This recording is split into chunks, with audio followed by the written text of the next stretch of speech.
We are welcoming economic activity and progress, but at what cost? మొత్తం Hyderabad agitate చేస్తుంటే ఆ పిల్లలు హైదరాబాద్ కాని వాళ్ళు కూడా యాజిటేట్ చేస్తుంటే వాళ్ళ ఆందోళనలన్నీ వదిలేసి 400 ఎకరాలు ఒక రియల్ ఎస్టేట్ బ్రోకర్ లాగా ముఖ్యమంత్రి పనిచేస్తుంటే definitely as a principal opposition KCR garu మా పార్టీలో చర్చించి ఈ నిర్ణయం తీసుకున్నారు. We're committed to it. ఈ 400 ఎకరాలని కాపాడే బాధ్యత మాది. హైదరాబాద్ ప్రజలకు ఇది మా వాగ్దానం.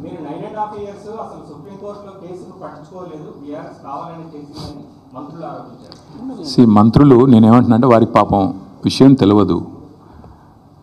గవర్నమెంట్ వాళ్ళది వచ్చింది డిసెంబర్లో, కోర్టు తీర్పు వచ్చింది బహుశా మార్చిలో అనుకుంటా, 3-4 నెలల్లో. ఆ 3-4 నెలల్లో హియరింగ్ కూడా కాలే. ఏదో మాట్లాడతారు, తెలిసి తెలియక ఏదో వాగుతూ ఉంటారు. ముఖ్యమంత్రి గారు మెప్పు పొందడం కోసం 20% కోసం 30% కోసం మాట్లాడేటోళ్ళ గురించి మాకు పెద్ద ఫికర్ లేదు. We are concern about the future of Hyderabad. ఈ 400 ఎకరాల విషయంలో మా పార్టీ విధానం సుస్పష్టం. ఈ 400 ఎకరాలని ఒక హైదరాబాద్ మెచ్చే ఒక మణిహారం లాగా, ఒక ఈకో పార్క్ లాగా తయారు చేస్తాం. కాంగ్రెస్ స్టాండ్ ఏంటో చెప్పమని చెప్పండి, నేను కొడతాం.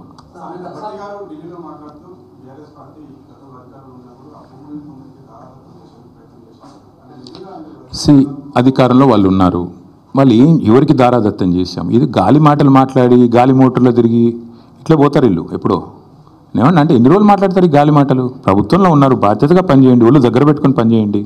ఎందుకు ఎన్ని రోజులు ఈ గాలి మాటలతో టైంపాస్ చేస్తారు? ఎవరికి దారాదత్తం చేశాము? సరే, ఇక నేనేమంటున్నా బ్రదర్, ఒక నిమిషం. ఇవాళ రేపు కాంగ్రెస్లో ఎవరు మాట్లాడారు? ఒక్క నిమిషం. ఇది బండి సంజయ్ ఐటెం నెంబర్ 6 ఏదే అది parliament reply. Item number 6 should read this. This is a reply given by government of India, not me. Item number 6 అప్పుడప్పుడు పార్లమెంట్ అటెండ్ అయ్యి అప్పుడప్పుడు కొద్దిగా చదువుకొని అప్పుడప్పుడు ఏమన్నా కొద్దిగా మాట్లాడితే, ఇది రిజర్వ్ బ్యాంక్ కాదు, ఇది Forest Survey of India report. ఇది Forest Survey of India report. ఇది గవర్నమెంట్ ఆఫ్ ఇండియాలో ఉండేవాళ్ళు కొంచెం చదువుకోవాలి అప్పుడప్పుడు. ఎంతసేపు తంబాకు నవ్వులుకుంటే ఆడియో తిరుగుతూ టైంపాస్ చేస్తే ఎట్లా నాకు అర్థం కాదు, మంచిది కాదు ఆయనకు కూడా.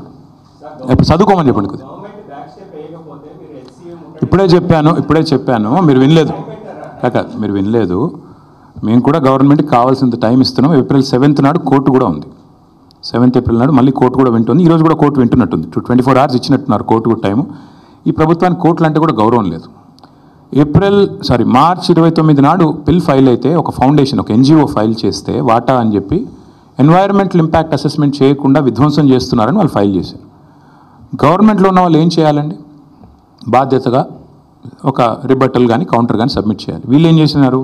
10 రోజులు టైం ఇవ్వండి అన్నారు. ఎందుకు తీసుకున్నారు 10 రోజులు టైం? ఆ 10 రోజుల్లో ఉన్నదంతా అక్కడ నాశనం చేసి అక్కడ ఏమీ లేదు అని కౌంటర్ ఫైల్ చేయడానికి ముఖ్యమంత్రి గారు అర్ధరాత్రి అపరాత్రం లేకుండా లైట్లు పెట్టి చీకట్లో ఇవాళ అక్కడ ఉండే జింకలను, పక్షులను, అక్కడ ఉండే చెట్లను కొట్టి పారేసి మొత్తం నాశనం చేస్తున్నాడు అక్కడ.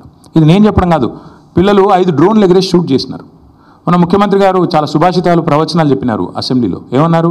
ఒక డ్రోన్ ఎగిరేస్తే 500 ఫైన్ వేయాలా, నా దానికి కూడా జైల్లో పెడతారా అన్నాడు. మరి నువ్వు ఎందుకు పెట్టినావు ఇవాళ వాళ్ళ మీద కేసులు? 5 డ్రోన్లు ఎగిరేసి పిల్లలు నువ్వు చేస్తున్న విధ్వంసాన్ని షూట్ చేసినారు.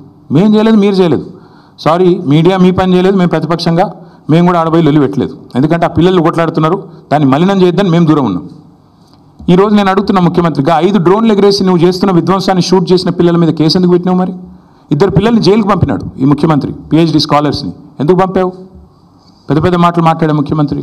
మేము చూస్తాము, ఇప్పుడు కోర్టు ఏం చెప్తుందో చూస్తాము. ముఖ్యమంత్రి కోర్టు తీర్పుతోనైనా బుద్ధి వస్తుందేమో ఆశిస్తాము. రాకపోతే పార్టీలో చర్చించి మా హైదరాబాద్ శాసనసభ్యులు మిగతా వాళ్ళందరితో కూడా మాట్లాడి సీనియర్ నాయకులతో మా నిర్ణయం మేము తీసుకొని ప్రకటిస్తాం. Thank you.